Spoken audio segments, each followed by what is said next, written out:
그날 밤 왕궁의 문이 조용히 닫혔습니다. 어제까지 이스라엘의 영웅이었던 다윗. 그러나 지금 그의 이름은 왕의 명령서에 적혀 있습니다. 그를 잡아라. 사울의 군대가 밤을 가르며 움직이기 시작합니다. 다윗은 더 이상 왕궁으로 돌아갈 수 없습니다. 친구와 작별했고 집도 잃었습니다. 그가 향한 곳은 왕자가 아니라 광야였습니다. 그리고 그 도망의 길에서 하나님은 한 사람을 왕으로 준비하고 계셨습니다. 오늘 우리는 그 도망자의 첫 걸음을 따라가 봅니다. 성경 속으로 들어갑니다. 밤이었습니다. 달도 없는 어두운 밤, 다윗은 들판 한가운데 홀로 서 있었습니다. 조금 전까지만 해도 그는 요나단의 손을 붙잡고 있었습니다. 두 사람은 말을 잇지 못했습니다. 눈물이 먼저였습니다. 요나단이 다윗을 껴안았습니다. 왕자가 도망자를 안았습니다. 세상의 눈으로 보면 어울리지 않는 장면이었지만 그 포옹 안에는 어떤 말보다도 깊은 약속이 담겨 있었습니다. 가라. 평안히 가라. 우리가 여호와의 이름으로 맹세한 것이 우리 사이에 영원히 있으리라. 요나단의 목소리는 흔들리지 않으려 했지만 끝내 떨렸습니다. 다윗은 고개를 숙였습니다. 대답할 말이 없었습니다. 아니, 말을 꺼내면 발걸음을 뗄 수 없을 것 같았습니다. 두 사람의 우정은 처음 만나던 날부터 특별했습니다. 다윗이 골리앗을 쓰러뜨리고 돌아왔을 때 요나단의 마음이 다윗의 마음과 하나가 되었다고 성경은 기록합니다. 왕자가 목동 출신의 전사를 자기 형제처럼 사랑한 것입니다. 그 사랑이 지금 이 작별의 순간에 가장 선명하게 드러나고 있었습니다. 다윗은 몸을 돌렸습니다. 그리고 걷기 시작했습니다. 뒤를 돌아보지 않았습니다. 다윗의 가슴 안에서는 수많은 감정이 뒤섞이고 있었습니다. 사울 왕의 연회에서 자신의 자리가 비어 있었던 것, 요나단이 약속한 방향으로 화살을 쏘아 신호를 보내던 그 긴박한 순간, 소년이 화살을 주우러 달려가는 동안 다윗이 바위 뒤에서 마지막으로 요나단의 얼굴을 바라보던 그 눈빛, 그리고 왕이 연회 자리에서 요나단에게 직접 창을 던졌다는 이야기. 다윗은 이제 알았습니다. 사울은 그를 사랑했던 것이 아니었습니다. 두려워했던 것입니다. 백성들의 마음이 자신에게서 떠나 다윗에게로 향하는 것을 느꼈기 때문입니다. 그 두려움이 미움이 되었고 그 미움이 이제는 죽음의 명령이 되어 자신을 쫓고 있었습니다. 왕궁의 불빛이 멀어져 갔습니다. 다윗은 한 번도 뒤를 돌아보지 않았지만 눈 뒤에서 그 불빛이 떠나지 않았습니다. 그곳은 자신이 처음 사울을 만났던 곳이었습니다. 골리앗을 쓰러뜨린 뒤 온 백성의 환호 속에 왕의 앞에 섰던 곳이었습니다. 요나단과 처음 눈이 마주쳤던 곳이었습니다. 미갈과 혼례를 올렸던 곳이었습니다. 수금을 켜며 사울의 마음을 달래주었던 곳이었습니다. 그 모든 기억이 이제는 돌아갈 수 없는 것들이 되었습니다. 어젯밤까지 그는 이스라엘의 영웅이었습니다. 오늘 밤 그는 도망자였습니다. 다윗의 발걸음에는 외형적인 흔들림이 없었습니다. 하지만 그의 마음은 달랐습니다. 두려움과 슬픔이 파도처럼 밀려왔습니다. 자신이 잘못한 것이 무엇인지 그는 알지 못했습니다. 충성을 다했습니다. 전쟁에서 이겼습니다. 왕의 명을 거슬린 적이 없었습니다. 그런데 왕은 그를 죽이려 했습니다. 이해할 수 없었습니다. 그러나 이해하려 멈춰 있을 시간이 없었습니다. 살아야 했습니다. 광야로 향하는 길은 차가웠습니다. 밤바람이 옷깃을 파고들었습니다. 다윗은 걷고 또 걸었습니다.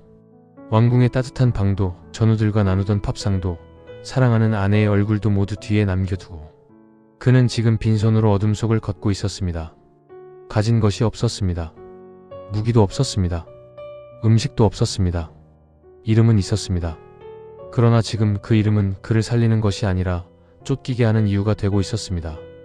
이 광야 같은 밤길에서 그를 지탱하는 것은 단 하나였습니다. 아직 꺼지지 않은 하나님을 향한 믿음이었습니다. 어린 시절 들판에서 양을 지키며 수금을 켜던 소년 다윗, 사자와 곰을 맨손으로 물리쳤던 그 소년. 그 소년은 하나님이 자신과 함께 하셨다는 것을 온몸으로 알고 있었습니다. 지금 이 어둠 속에서도 그 기억이 그의 발을 움직이고 있었습니다. 다윗은 걸었습니다. 발 아래 돌부리가 걸려도, 바람이 옷을 헤집어도, 어둠이 앞길을 가려도 걸었습니다. 왕궁에서 광야로, 영웅에서 도망자로. 그 전환은 하룻밤 사이에 일어났습니다.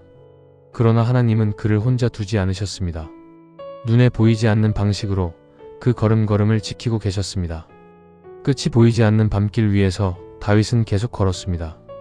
그 어둠이 그를 삼키지 못했습니다.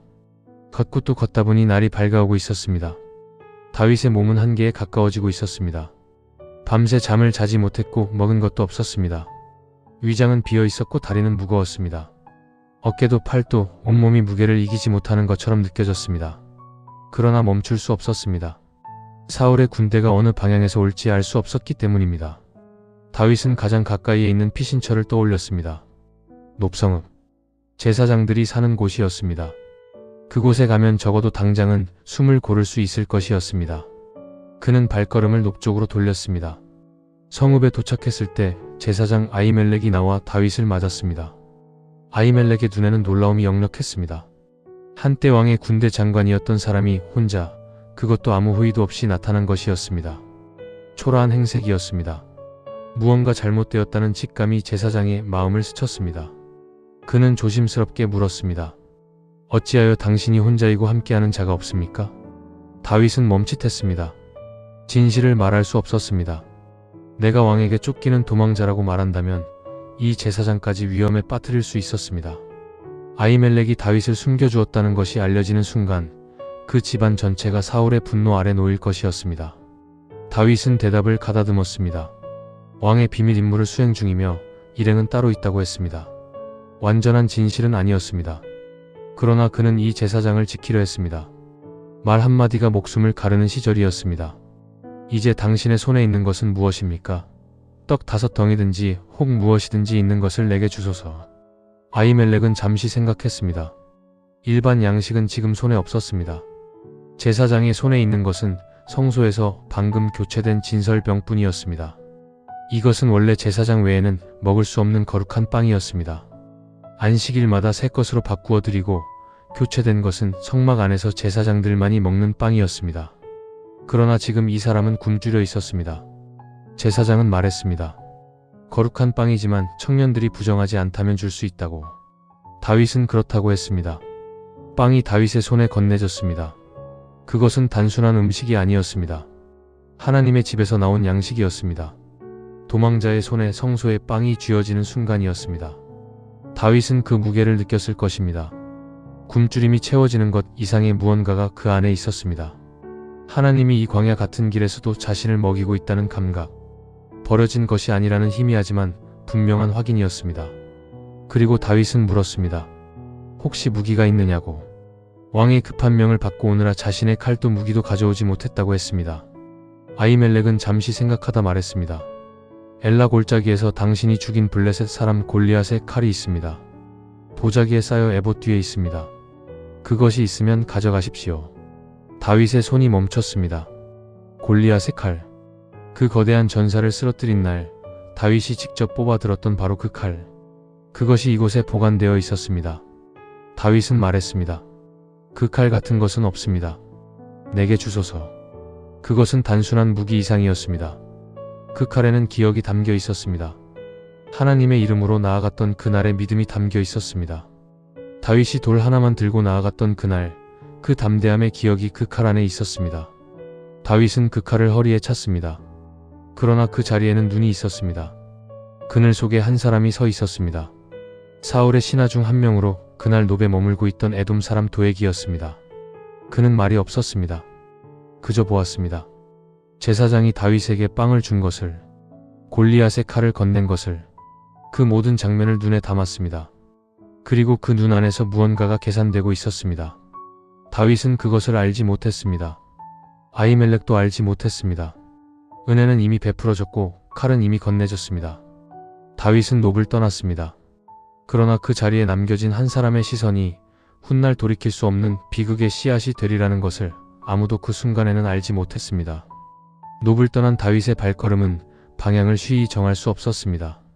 이스라엘 안에서는 갈 곳이 없었습니다. 사울의 눈과 귀가 곳곳에 닿아 있었습니다. 어디를 가더라도 누군가 알아볼 것이었고 알아보면 결국 왕에게 고해질 것이었습니다. 친족에게 몸을 맡기는 것도 위험했습니다. 그를 숨겨주려다 그 집안까지 화를 입을 수 있었기 때문입니다.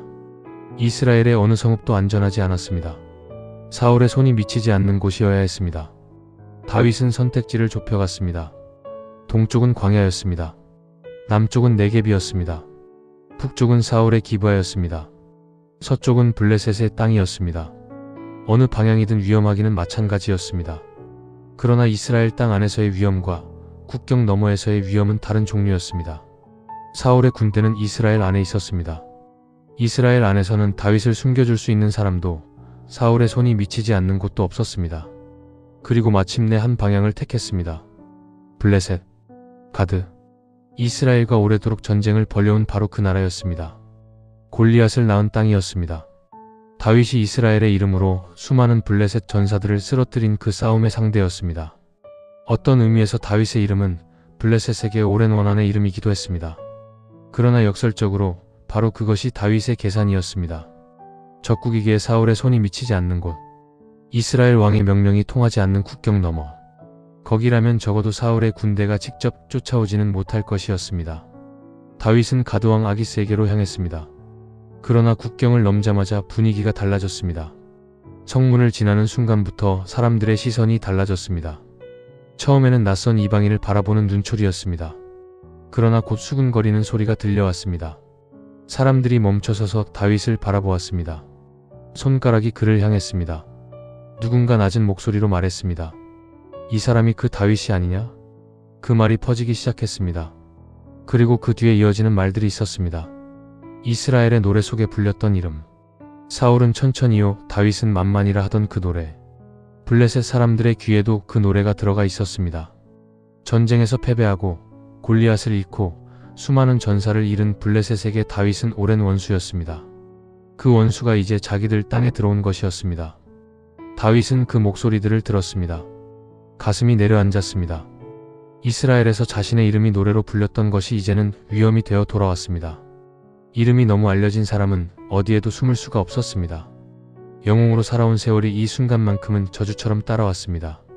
다윗은 자신이 처한 상황을 빠르게 계산했습니다.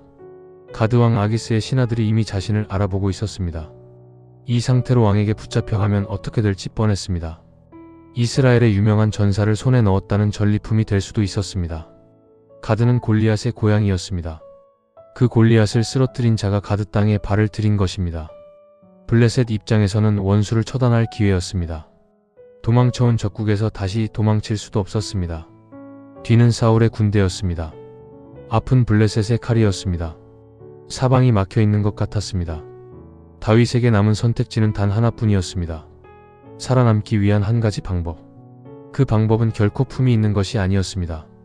그러나 광야는 품위를 지킬 수 있는 곳이 아니었습니다. 체면보다 목숨이 먼저였습니다. 살아있어야 하나님의 약속이 이루어질 수 있었습니다. 다윗은 마음을 정했습니다. 두려움을 안으로 접었습니다. 그리고 행동을 시작했습니다. 이스라엘 최고의 전사였던 사람이 지금 가장 낮은 방법을 선택해야만 했습니다. 그 선택 안에 수치가 있었지만 동시에 살아남으려는 절박한 의지가 있었습니다. 다윗은 그 의지를 잃지 않았습니다. 다윗은 갑자기 행동을 바꿨습니다. 문에 손을 댔습니다. 손톱으로 문짝을 긁기 시작했습니다. 침을 흘렸습니다. 수염에 침이 묻었습니다. 눈빛이 풀어졌습니다. 말이 횡설수설로 바뀌었습니다. 몸짓도 달라졌습니다. 발을 끌었고 손이 의미 없이 허공을 저었습니다. 주변 사람들이 웅성거렸습니다. 방금 전까지 똑바로 서서 걷던 사람이 갑자기 정신을 잃은 사람처럼 행동하기 시작한 것이었습니다. 그것은 연기였습니다. 한때 골리앗 앞에서 당당히 서서 나는 만군의 여호와의 이름으로 나아가노라고 외쳤던 사람, 수천 수만의 군대를 이끌고 전장을 누볐던 사람, 왕의 사위로서 연회에 앉았던 사람, 이스라엘 백성들이 거리에서 노래로 불렀던 이름. 사울은 천천히요, 다윗은 만만이라는 그 노래의 주인공. 그 다윗이 지금 블레셋 성문에서 미친 사람처럼 손으로 문을 긁고 침을 흘리며 알아들을 수 없는 소리를 내고 있었습니다. 그 장면은 어떤 말로도 표현하기 어려운 것이었습니다. 영웅의 추락이라고 해야 할지, 아니면 살기 위한 결단이라고 해야 할지. 그 경계 어딘가에 다윗이 서 있었습니다. 품위 같은 것은 없었습니다. 자존심 같은 것도 없었습니다. 영웅의 체면 같은 것은 이미 왕궁을 등지고 나오던 그날 밤에 내려놓은 것이었습니다. 지금 그에게 필요한 것은 단 하나였습니다. 살아야 했습니다. 살아야 하나님이 사무엘을 통해 하신 그 약속이 이루어질 수 있었습니다. 가드의 왕 아기스는 이 장면을 전해 들었습니다. 신하들이 와서 보고했습니다. 그런데 그 보고 안에는 비웃음이 섞여 있었습니다. 이 사람이 미치지 않았습니까? 어찌하여 내게로 데려왔습니까? 아기스 왕은 불편한 기색을 드러냈습니다. 미친 사람을 굳이 데려와 무엇 하겠느냐는 것이었습니다. 그를 가두어 신문할 이유도 없었습니다. 처형해야 할 이유도 찾기 어려웠습니다. 가뜩이나 정신이 온전하지 않은 사람을 붙잡아 두어 얻을 것이 없었습니다. 오히려 왕궁의 골칫거리가 될 뿐이었습니다. 아기스는 명했습니다. 쫓아내라고. 다윗은 그 성에서 쫓겨났습니다. 바깥으로 나온 다윗은 한동안 멈춰서 있었습니다. 방금 전까지 미친 사람의 몸짓을 하던 그가 이제는 다시 똑바로 서 있었습니다. 가드성의 먼지가 발 아래 쌓여 있었습니다. 사방으로 황량한 들판이 펼쳐져 있었습니다. 숨을 들이마셨습니다. 살아 있었습니다. 굴욕스럽게도 스스로를 한없이 낮춘 방식으로 살아남은 것이었지만 살아 있었습니다. 그것이 지금 이 순간 가장 중요한 것이었습니다. 훗날 다윗은 이날을 기억하며 시편을 기록합니다. 시편 34편입니다. 내가 여호와를 항상 찬송하리로다. 그를 찬송함이 내 입에 계속하리로다. 그리고 이어서 씁니다. 내가 여호와께 구하며 내게 응답하시고 내 모든 두려움에서 나를 건지셨도다. 또한 이런 말도 씁니다. 이 곤고한 자가 부르짖음에 여호와께서 들으시고 그의 모든 환난에서 구원하셨도다. 영웅이 굴욕 속에서 쓴 노래였습니다. 왕이 될 사람이 미치광이로 살아남은 날에 하나님을 찬양한 기록이었습니다. 그 노래 안에는 어둠 속에서도 하나님을 붙잡은 사람의 떨리는 목소리가 담겨 있었습니다. 수치를 당하면서도 하나님을 잊지 않은 사람의 고백이 담겨 있었습니다. 다윗이 침을 흘리며 문을 긁는 그 순간조차 하나님은 그를 놓지 않고 계셨습니다. 다윗은 다시 걷기 시작했습니다. 가드성을 벗어나 황량한 들판으로 나아갔습니다. 그 얼굴에 무슨 감정이 흘렀는지는 알 수 없었습니다. 수치였는지, 안도였는지, 아니면 아무것도 느낄 수 없는 공허함이었는지. 그러나 분명한 것은 하나였습니다. 그가 계속 앞으로 향하고 있었다는 것입니다. 멈추지 않았습니다. 쓰러지지 않았습니다. 이스라엘의 영웅은 이제 미치광이로 살아남은 사람이 되었습니다. 하나님은 그를 그렇게 광야 너머로 보내고 있었습니다. 그 길이 어디로 이어지는지 다윗은 아직 알 수 없었습니다. 그러나 그 길은 끊어지지 않았습니다. 하나님의 손 안에서 그 길은 계속되고 있었습니다. 블레셋 땅을 빠져나온 다윗의 발걸음은 남쪽으로 향했습니다. 유다 광야, 아둘람, 석회암 절벽 사이 깊숙이 파인 굴이 있었습니다. 사람의 손이 닿기 어려운 곳이었습니다. 낮에는 빛이 잘 들지 않았고 밤에는 바람이 굴 안으로 울려 퍼졌습니다. 냉기가 바닥에서 올라왔습니다. 왕궁의 어느 방과도 비교할 수 없는 환경이었습니다. 그러나 다윗은 그 굴 안으로 들어갔습니다.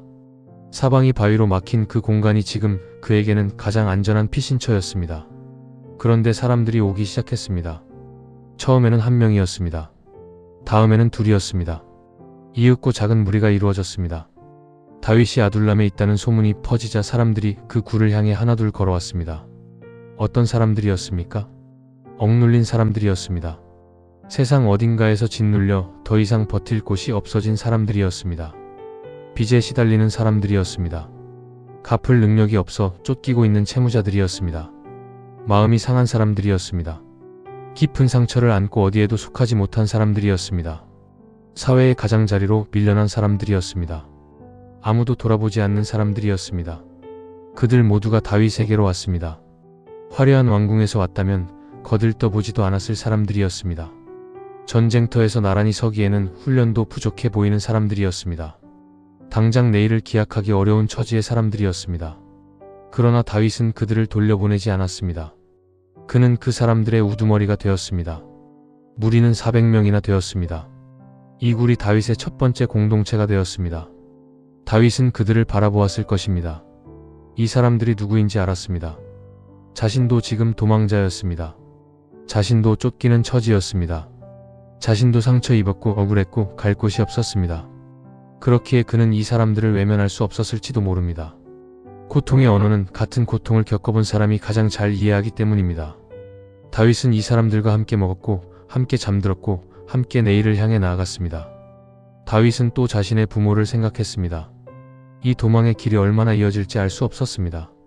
언제 끝날지 몰랐습니다. 부모님을 이 불안한 땅에 두고 싶지 않았습니다. 그는 모압 왕에게 나아가 부모님을 맡겼습니다. 자신이 피신해 있는 동안 부모님이 안전하기를 바랐습니다. 쫓기는 도망자의 마음속에도 여전히 살아있는 효심이었습니다. 자신이 쓰러지기 직전에도 부모를 잊지 않았습니다. 자신의 형편이 가장 어렵던 그 시절에도 다윗의 마음은 부모를 향해 있었습니다. 다윗은 자신의 부모를 모압 왕에게 부탁하여 보호합니다. 그 굴 안에서 다윗은 처음으로 어떤 공동체의 중심에 서게 되었습니다. 왕이 부여한 자리가 아니었습니다. 백성들이 선출한 자리도 아니었습니다. 고통받는 사람들이 스스로 찾아온 자리였습니다. 다윗은 그 자리를 외면하지 않았습니다. 그리고 이 400명의 사람들이 훗날 다윗의 용사들이 됩니다. 역사의 이름을 남기는 충성스러운 전사들이 됩니다. 아둘람 굴에 모였던 그 초라한 무리가 광야를 함께 지나며 연단되고 다윗 왕국의 기초가 됩니다. 하나님은 왕궁에서 왕을 만들지 않으셨습니다.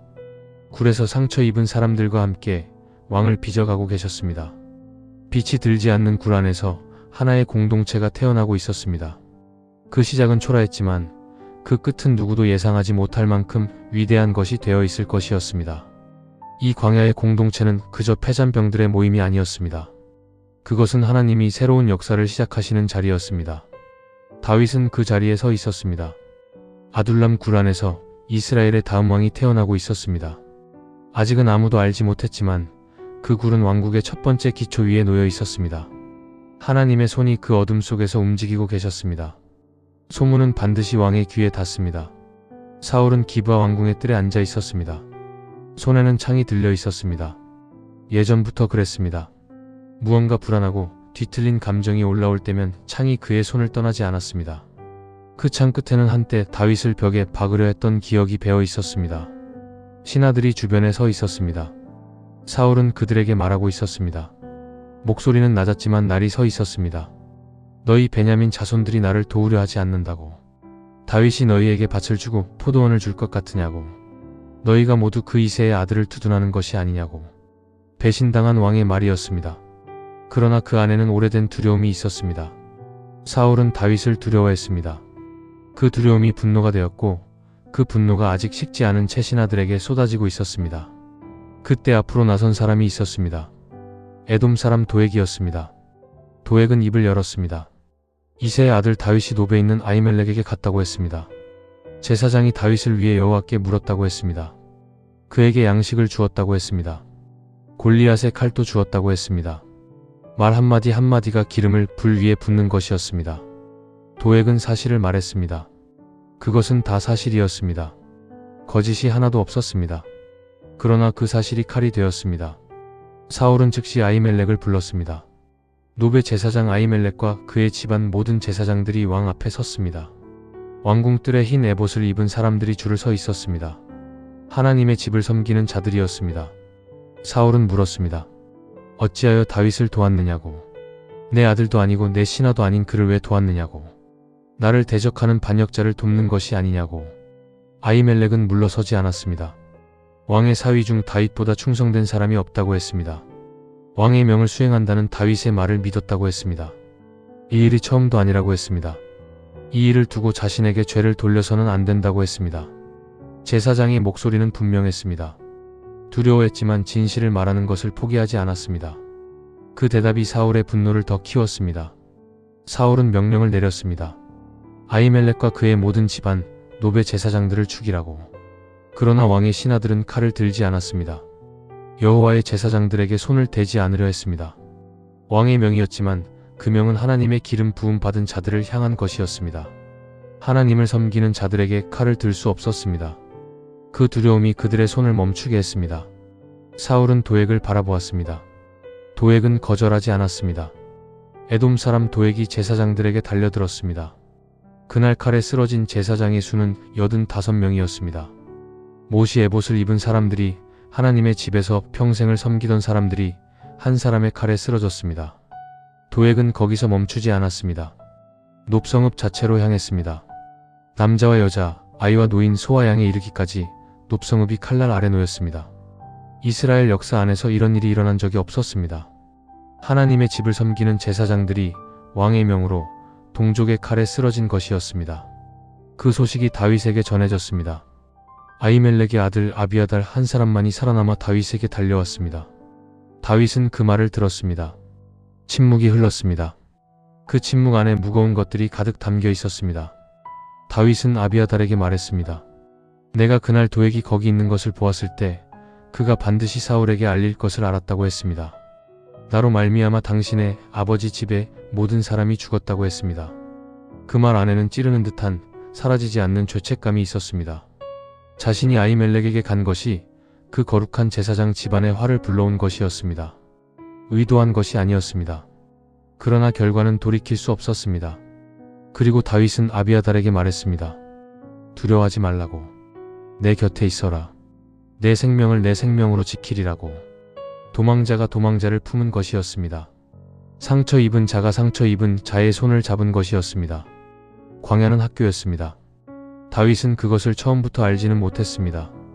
그에게 광야는 도망의 길이었고 숨어야 하는 곳이었으며 언제 사울의 군대가 나타날지 모르는 불안의 땅이었습니다. 아둘람 굴을 떠나 헤레트 수풀로 그리고 그 일라로 십광야로 마온 광야로 다윗은 계속해서 옮겨 다녔습니다. 한 곳에 오래 머물 수 없었습니다. 발각되는 것은 시간 문제였습니다. 그러나 그 길 위에서 다윗은 매번 하나님께 물었습니다. 그 일라에서 블레셋이 성을 공격하고 있다는 소식이 들렸습니다.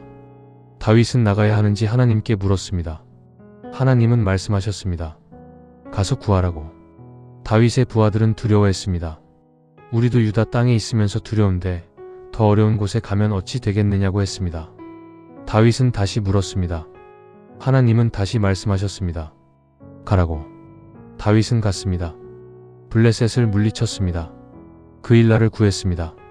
그러나 사울은 그 소식을 듣고 군대를 이끌고 그 일라로 향했습니다. 다윗이 성 안에 있으니 잡혔다고 했습니다. 다윗은 또 물었습니다. 그 일라 사람들이 나를 사울에게 넘겨주겠느냐고. 하나님은 말씀하셨습니다. 넘겨주리라고. 다윗은 그 일라를 떠났습니다. 자신이 구한 성이 자신을 배신하리라는 것을 알면서도 그 성의 사람들을 원망하지 않고 떠났습니다.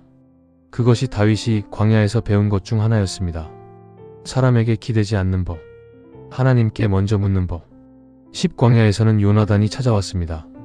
왕자가 도망자를 찾아온 것이었습니다. 요나단은 다윗의 손을 잡았습니다. 하나님 안에서 그의 손을 강하게 하였습니다. 두려워하지 마라. 내 아버지 사울의 손이 내게 미치지 못하리라. 너는 이스라엘의 왕이 되고 나는 그 다음이 되리라. 두 사람은 여호와 앞에서 언약을 맺었습니다. 요나단은 다시 집으로 돌아갔습니다. 그것이 두 사람의 마지막 만남이 되었습니다. 이후로 다윗은 요나단의 얼굴을 살아서 다시 보지 못했습니다. 그리고 그날이 왔습니다. 엔게디 광야였습니다. 다윗과 그의 부하들이 굴 깊숙이 숨어 있었습니다. 사울이 군사 3,000명을 이끌고 다윗을 추격하고 있었습니다. 광야의 바위 틈을 샅샅이 뒤지며 오고 있었습니다. 그런데 사울이 홀로 그 굴로 들어왔습니다. 볼일을 보러 들어온 것이었습니다. 굴 안쪽에 다윗과 부하들이 있는 줄 알지 못했습니다. 부하들이 다윗의 귀에 속삭였습니다. 이날이 바로 여호와께서 말씀하신 날이 아니냐고.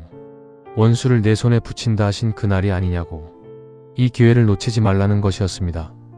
다윗은 몸을 굽혔습니다. 그리고 가만히 사울의 겉옷자락을 잘랐습니다. 그것이 전부였습니다. 칼을 들지 않았습니다. 그 거리에서라면 충분히 뵐 수 있었습니다.